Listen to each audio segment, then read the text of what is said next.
नमस्कार मित्रांनो, आपले हार्दिक स्वागत करतो आपल्या हक्काच्या चॅनलवर द डेली पल्सवर. मी सचिन संघवी. मित्रांनो, तुम्हाला माहिती आहे का की जगात आतंकवादाचा स्फोट जेव्हा झाला तेव्हा तो कुठून सुरू झाला, कुणाच्या आशीर्वादाने वाढला आणि आज तो कोणाच्या गरजा भागवतो आहे. एक खेळ सुरू झाला होता एका थंड हवामानात अफगाणिस्तानच्या पर्वतात. एका महाशक्ती विरोधात दुसरी महाशक्ती उभी राहिली, पण रणांगणावर नव्हतं सैन्य, होता तो फक्त धर्म व त्यातून निर्माण झालेली धर्मांधता. 1979 मध्ये सोव्हिएत युनियनने अफगाणिस्तानात पाय ठेवले आणि अमेरिका प्रचंड खवळली. कम्युनिझम विरोधी युद्धासाठी अमेरिकेने एक दैवी पद्धतीचा योद्धा तयार करायला ठरवलं. त्याच ऑपरेशनचं नाव होतं ऑपरेशन सायक्लॉन. हा CIA गुप्त प्रकल्प होता. तुम्ही ऐकलं असेलच, ओसामा बिन लादेन. हो, हाच तो इस्लामिक योद्धा ज्याला अमेरिकेने पैसे दिले, हत्यार दिले आणि बनवलं अफगाणिस्तानचं धर्मांध जिहादी सेनापती.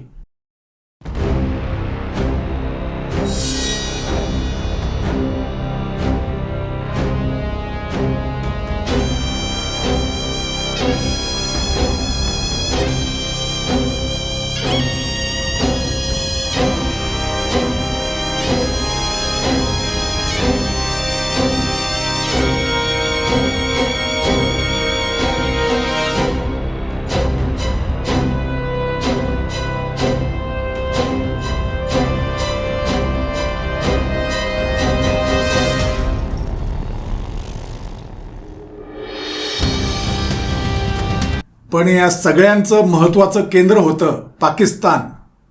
अमेरिकेने पाकिस्तानला वापरलं जसं आपण रस्त्यावर टोल प्लाझा वापरतो. ISI ही पाकिस्तानची गुप्तचर संस्था CIAच्या हाताखाली नव्हे तर बरोबरीने काम करत होती. अमेरिकेचे डॉलर्स, सौदी अरेबियाची धार्मिक मदत आणि पाकिस्तानची जमीन यात निर्माण झाली दहशतवादाची फॅक्टरी. मित्रांनो, ही फक्त लढाई नव्हती, हे होतं धर्माच्या नावाखालचं बक्कळ उत्पादन मिळवून देणारं केंद्र, जिथे तालिबान, हिजबुल इस्लामी, लष्कर-ए-तोयबा, जैश-ए-मोहम्मद अशा संघटना जन्माला आल्यात. मग त्या आड कमाई होऊ लागली. त्या शस्त्रास्त्र बनवणाऱ्या कंपन्यांची, ज्यांना आपण डीप स्टेट म्हणतो, ते म्हणजे भांडवलदार, CIA, ISI ह्यात गुंतलेले नेते मंडळी व अनेक अधिकारी, सर्वांना याचा भरपूर फायदा होत होता. हे युद्ध लगभग 10 वर्ष चालले. 1989 मध्ये सोव्हिएत युनियन अफगाणिस्तानातून बाहेर पडले. 1991 मध्ये सोव्हिएत युनियन तुटलं. अमेरिका आनंदी होती कारण तिचं काम संपलं होतं. पण अमेरिका एक गोष्ट विसरली, ज्याला शिकारी केलं तो शिकारी शिकतोच. ISIच्या हातात एक नवा उद्योग आला होता, आतंकवाद. आता धर्म नव्हता, होता पैसा, सत्ता आणि दबाव. भारतही ह्याच युद्धात अनभिषिद्धपणे खेचला गेला. काश्मीर शांततेचे उपवन दहशतीचं रणांगण बनलं. त्यानंतर 1993 मुंबई साखळी बॉम्बस्फोट, 1999 कंदार विमान अपहरण, 2001 संसदेवर हल्ला, 2008 26/11 मुंबई हल्ला. हे हल्ले फक्त बंदुकीचे नव्हते, ते पाकिस्तानातील फॅक्टरीतून बाहेर पडलेली आयडिओलॉजी होती. 2001 मध्ये ओसामा बिन लादेनने अमेरिकेवरच पलटवार केला.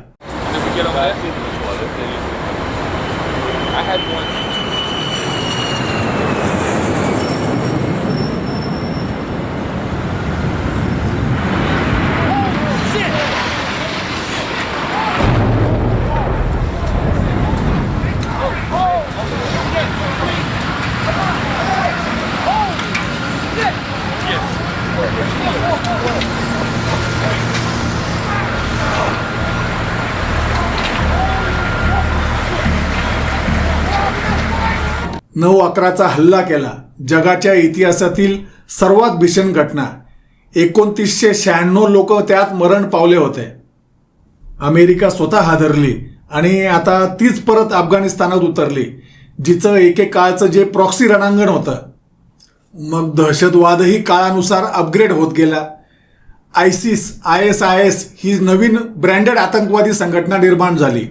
ही तरुणांची भरती इंटरनेटवरून करत होती. फेसबुक, ट्विटर, टेलिग्राम हे त्यांचे युद्धाचे हत्यार होते. FATFने पाकिस्तानला ग्रे लिस्टमध्ये टाकलं. डॉलर्स थांबले, पण तरीही चीन सारख्या देशांशी गुप्त करार करून पाकिस्तानने फंडिंग सुरूच ठेवलं. आजही पाकिस्तानमध्ये 50 पेक्षा जास्त सक्रिय आतंकवादी कॅम्प्स आहेत, ज्यात लष्कर, जैश, तालिबान यांचा समावेश आहे. त्या एक प्रकारे फॅक्टरी म्हणूनच काम करतात.